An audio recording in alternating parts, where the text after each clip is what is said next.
right, y'all, welcome back to Anti-War Radio. It's Chaos in Austin. ChaosRadioAustin.org and antiwar.com/radio. And I hope everyone saw this in the Washington Post by Matthew Alexander, a pseudonym. I'm still tortured by what I saw in Iraq. He's got a new book, How to Break a Terrorist, the U.S. interrogators who used brains, not brutality, to take down the deadliest man in Iraq. Welcome to the show, Matthew. Thanks for having me.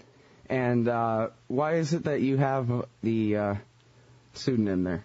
It's for security, basic precautions, because Al-Qaeda, they promised reprisals for the death of Zarqawi after his death, although, surprisingly enough, really the response after his death wasn't that as strong as I expected, showing that a lot of people, even within his own organization, never really approved of his methods.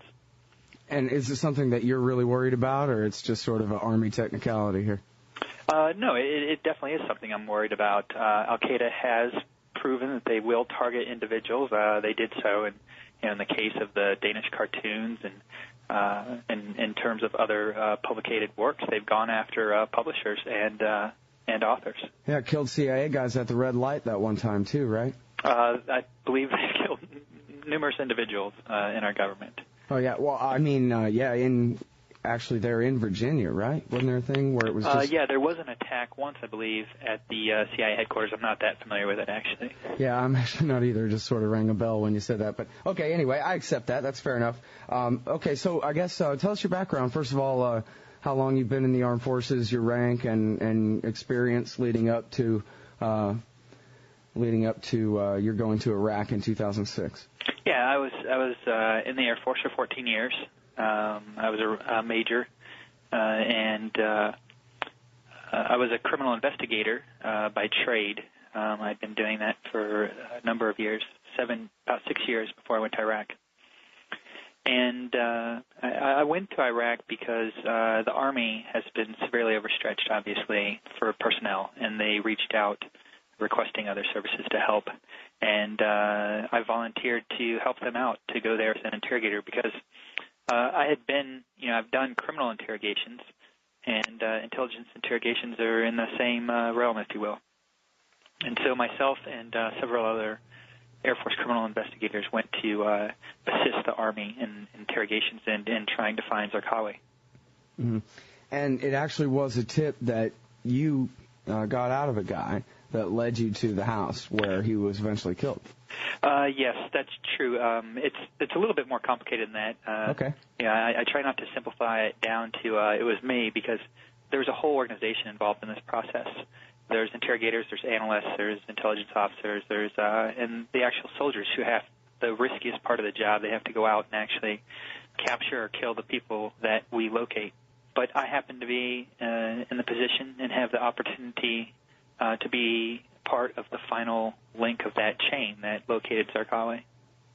Mm-hmm. And now, if I remember the reports correctly, I guess I should have gone back to double check this morning, but if memory serves, there were innocent people killed in that bombing that got Zarqawi. Does that bother you?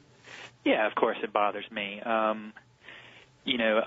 think ideally in every operation that we run, we would not have any civilian casualties. The war has taken a tremendous toll on Iraqi people. At the beginning of my book, I dedicate my book partially to the Iraqi civilians who have died in this war. There were innocent civilians that were killed in the house when it was bombed. I think that's something that I'll have to live with.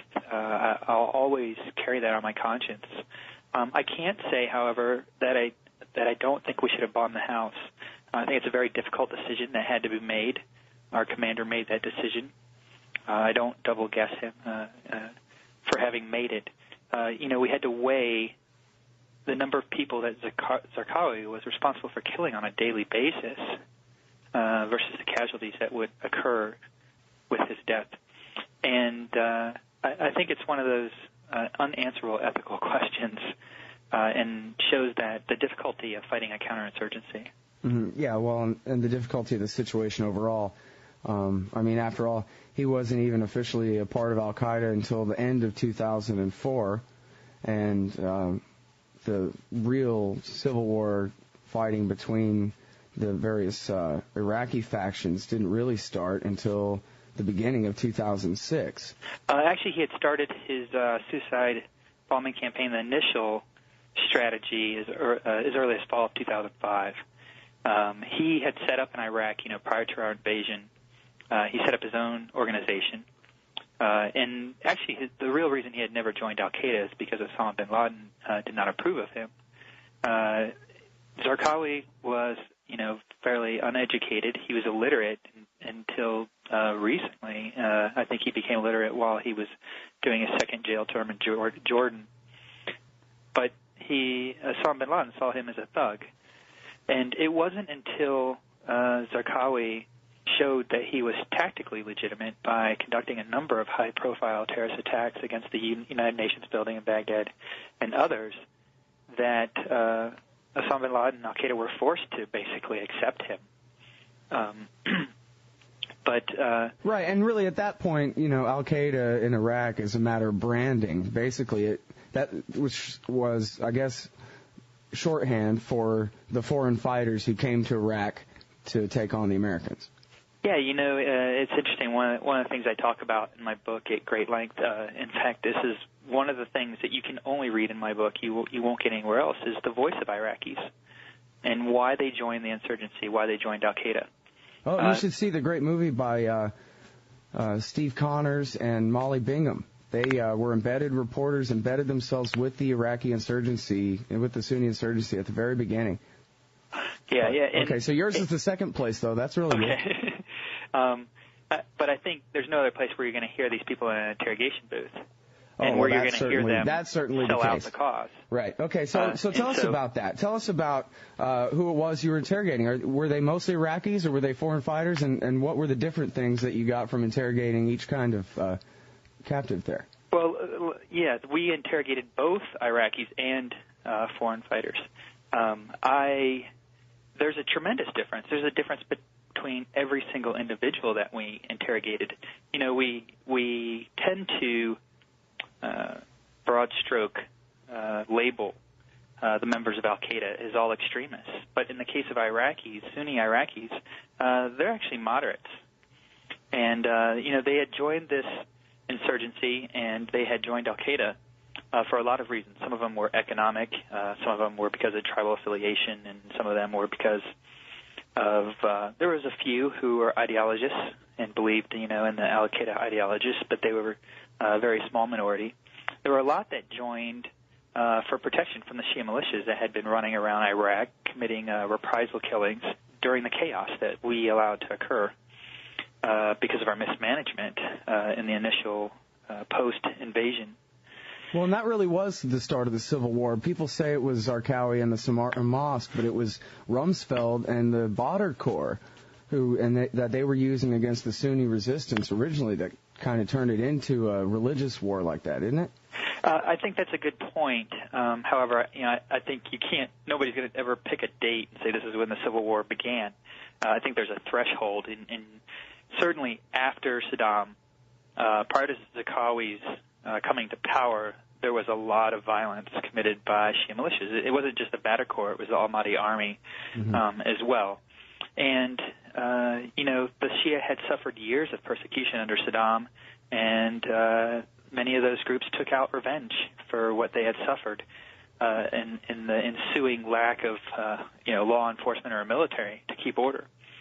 But, the one event that threw everything into chaos, that took the Civil War to a new level, was the bombing of the Golden Mosque in February of 2006, because, this is basically the Sistine Chapel, if you will, of Shia Islam. This is a very important holy site, and this is what caused Sunnis to start carrying out numerous suicide attacks against Shia civilians. And so I arrived in Iraq just after the bombing of the Golden Mosque, and things were, at that time, at their most intense. Mm-hmm. Well, and this is when our government was telling us that the insurgency basically were all terrorists and all Al-Qaeda in Iraq, and any fighting that the Sunni insurgents were doing were attributed to Zarqawi. Yes, there was a lot of different groups and a lot of different loyalties within the insurgency. I think the important thing to realize is that when I would by sit the way, down, I'm sorry to interrupt you, but no, do you know for a fact who bombed that mosque in Samara? Because it sort of just seemed like, well, Zarqawi must have done it. It was all we ever heard about it. Yes, I do. I know that it was somebody that was loyal to Zarqawi. We actually captured somebody at one point who had been involved in the bombing, who explained the whole situation. There was a guy, it's actually a chapter that's not in the book, but there was a guy that I spoke to that I interrogated who eventually explained the plot to me. And there was another guy who had actually been part of the attack, who had one of our interrogators done a great job of getting him to confess exactly who was behind that bombing. The thing is, there's stories in my book that I talk about. I just want to give you one example about how varied this insurgency was. One of the first guys that I talk about interrogating in the book is a man named Abu Ali, and he was an imam, a Sunni imam, and he had no intention of joining the insurgency after the invasion, had a very good view of Americans prior to the invasion, and wasn't even unhappy about the removal of Saddam. However, after the invasion, he woke up one morning to find a death note on his door from the Badr Corps. And he decided he was going to ignore it, except for the fact that the next day, one of his best friends, who was also an imam, was assassinated by the Badr Corps. And so he was forced to pick up his family and to leave everything and move. And, he ended up going to a mosque back in his hometown where he was recruited into Al-Qaeda. And he eventually ended up blessing suicide bombers for operations against Shia civilians. And, we went through weeks of interrogations, and I think in the book I describe another interrogator I worked with by the name of Bobby, who just pulled off an incredible performance in getting Abu Ali to cooperate with us, but and one of Abu Ali's friends also, who was captured, another imam. But Abu Ali at the end said to me something that, I'll never forget. And let me point this out. In the first interrogation, he said to me, if I had a knife right now, I would cut your throat. In the last interrogation, he said to me,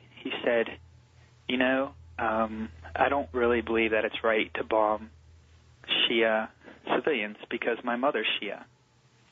And but you Americans, you gave us no choice. We had nowhere else to turn to protect ourselves from the Shia militias. Mm-hmm. And it was very, very powerful, his words. Right. Well, and at this point we can get back to whether anything could have been done once the decision was made to overthrow the Ba'ath Party from power, that was pretty much the way it was going to be.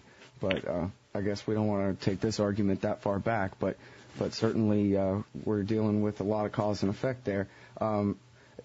Something that struck me in your article for the Washington Post was that, apparently you and your team really set yourselves apart as a group of interrogators who did not abuse the prisoners. And yet, as you just told me, you got there right after the bombing of the Samara Mosque in 2006, which was almost 2 years after the release of the Abu Ghraib pictures.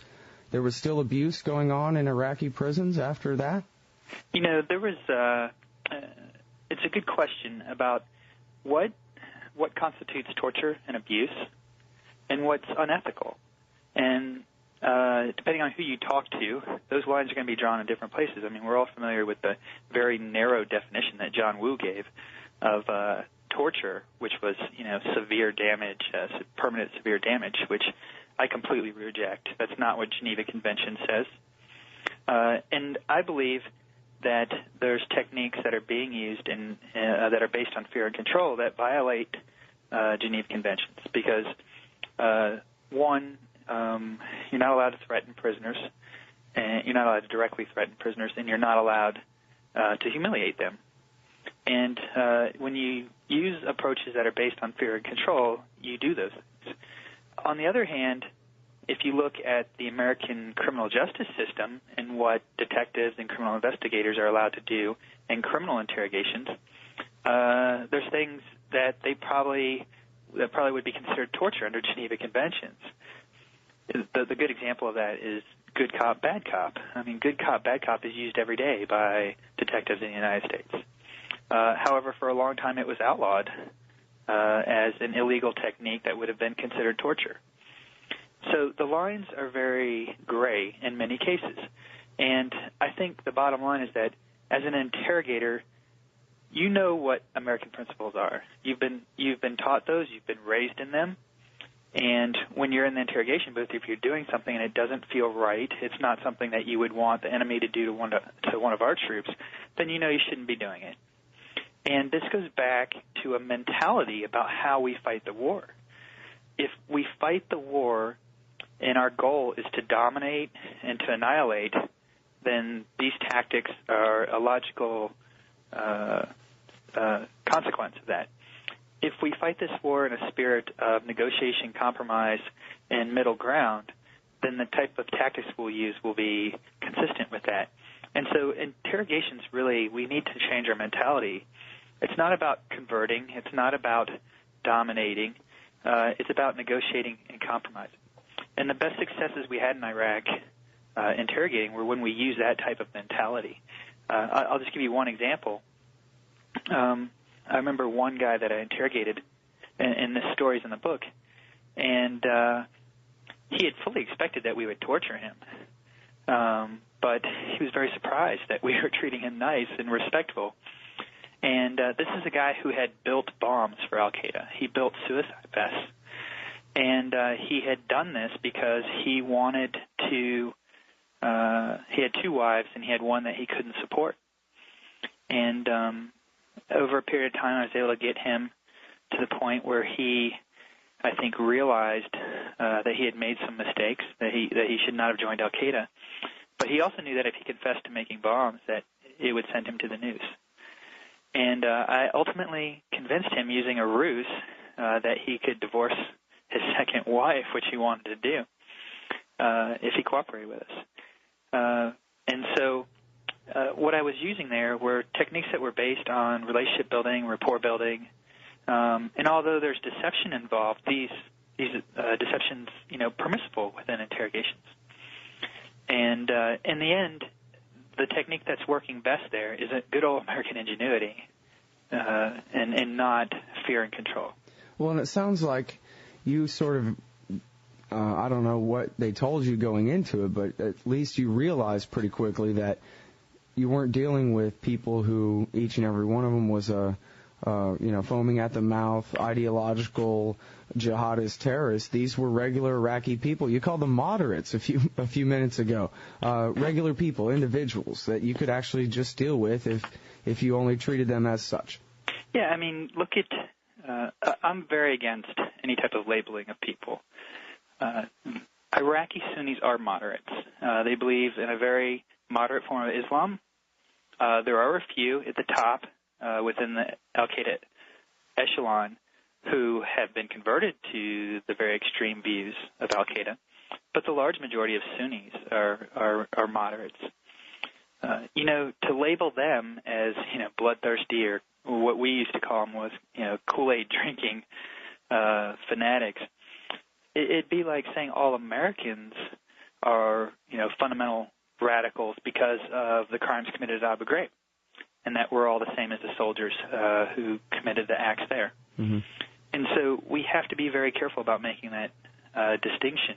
If we're going to, one of the best things, I think the best success stories of the entire war is General Petraeus's reaching out to the Sunnis, because it shows that not only are we willing to work with the Sunnis, but we're willing to forgive past aggressions on both sides. We ask for their forgiveness for the mistakes that we've made, and we forgive them for the attacks that they've made against us. Mm-hmm. Well, I think our government has had this narrative that the reason that anybody would attack America or even resist an occupation in their country would be because of their religious extremism, et cetera, et cetera. So this really cuts to the question of why they fight. And as you were explaining in the anecdote about the Sunni imam, it was not religious reasons at all. It was very human reasons. He was forced out of his neighborhood. Yes, and in my book, almost every interrogation, I think it's kind of fascinating for people to read it because they feel like they're in the interrogation booth with me, and it's very intense. You sit down and you know that the stakes are very high in the interrogation. You're talking about somebody, what they say could lead, to their own death or to the death of other people. And so every time you go in there, the stakes are very high.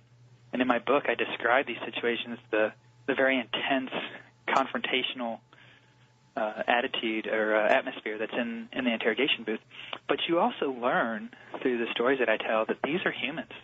I mean, these are people who have been through amazing ordeals and that they've had to make extraordinary choices. Now, I don't in any way condone the tactics that many members of Al-Qaeda have resorted to, which is, the targeting of civilian targets with suicide bombings. But I do sympathize with the predicament of Sunni Iraqis that they were in at the time that I was in Iraq. Well, and how different is it now? I mean, you point out the Sons of Iraq program and Petraeus arming and paying the Sunni militias, but do you believe, well, what do I know? I guess anything's possible. Is it your belief that this is going to work out, that somehow these Sunni militias will really be integrated into the Iraqi government as opposed to remaining a separate force just biding their time before they go back to war for Baghdad? I don't know who can predict that. I think, my personal opinion, aside from my service, but my personal opinion is that there's a certain part of me that just wants to say, it's an Iraqi issue at this point, to self-determination. But at the same time, I realize that we have a responsibility because we created this. However, for how long does that responsibility go? For 5 years, for 10 years, for 20 years? I mean, look at Bosnia. We're still in Bosnia. I was in Bosnia when the Serbs, I served during the time that the Serbs were bombing Sarajevo. And that was 95. Mm-hmm. And we're still in Bosnia to this day. So how long is our obligation to Iraq? I think ultimately Iraqis have to decide that, and we can't. And what we've done is we've shifted the balance of power from Sunni to Shia, but I'm not sure how that's made America safer, considering the fact that the majority of terrorist attacks prior to 9/11 were carried out, sponsored, or in some way assisted by Hezbollah, which is sponsored by Iran. I'm not so sure that we've made America any safer by putting Shias who are sympathetic towards Iran in power in Iraq. Okay, now a couple of questions back to, say, the 2006, 2007 era there in the worst part of the civil war in Iraq.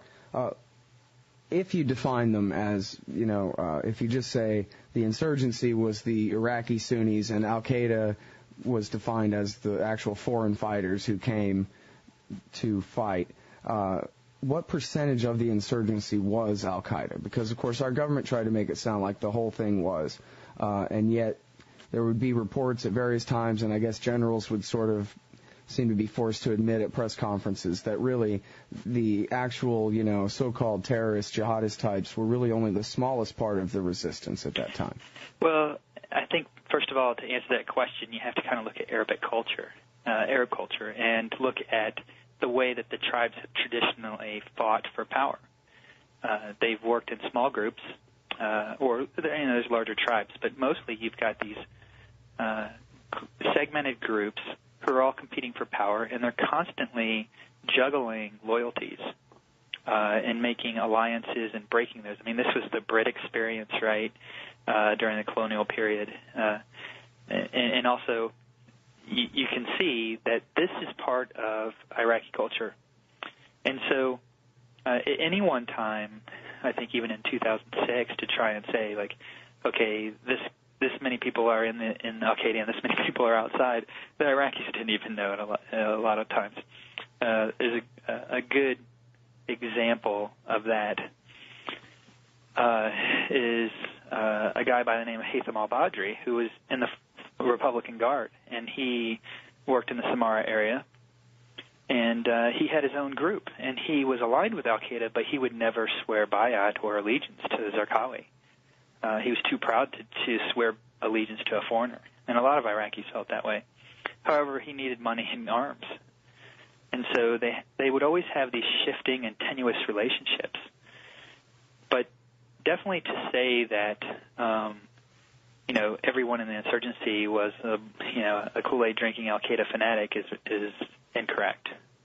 Mm-hmm. Well, now we got Jim Jones running the National Security Council, so I'm sure everything will be fine. Sorry, bad Guyana joke there. Okay, so and let me tell you this, and I guess this is the big question. If I did this show, structured it around the soundbite, I guess this is the one I should have gone for at the beginning. You've blamed the aggressive interrogation policies, call them torture policies in most cases, or many cases, and the way they were carried out, the pictures of Abu Ghraib, the stories of Guantanamo Bay and the black sites, for many, or I think you even said up to half of the deaths of Americans in Iraq are basically directly attributable to the torture policies provoking people to join the fight against the American occupation. Right, and I think you have to look at the evidence. The evidence says that I know for a fact that the majority of foreign fighters who had come to Iraq cited Abu Ghraib as the number one reason why they come, and because of Guantanamo Bay and because of abuses. And we know for a fact that the large majority of suicide bombings are carried out by those foreigners. And we know that they obviously regularly participate in the attacks on coalition forces. So I don't think there's any doubt that our torture policy and that the numerous times that abuse has taken place has contributed to the deaths of U.S. soldiers. Now, that said, I think it doesn't do us any good, I think, to focus on the past. As a military officer, I wasn't trained to point out broken wheels. I was trained to fix them. And so in my book, I describe, okay, we know torture doesn't work, but how do we still get information from detainees, stop terrorist attacks without torture? And what I describe in the book is how we decided to come up with new and better methods of interrogation that blended criminal investigative techniques that we've been using for years with the knowledge of Arab culture and with the best parts of American society and principles, things like tolerance and compassion and a spirit of compromise and ingenuity.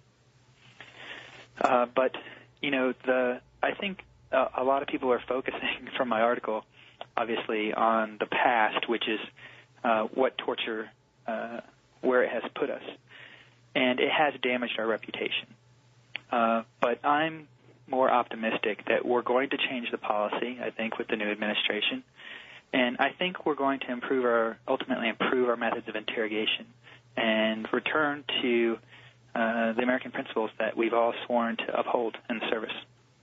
All right, everybody. The pseudonym is Matthew Alexander. His editorial in the Washington Post is called "I'm Still Tortured by What I Saw in Iraq." The book is How to Break a Terrorist, the U.S. interrogators who used brains, not brutality, to take down the deadliest men in Iraq. Thanks very much for your time on the show today. Thanks for having me. I appreciate it. We'll be right back.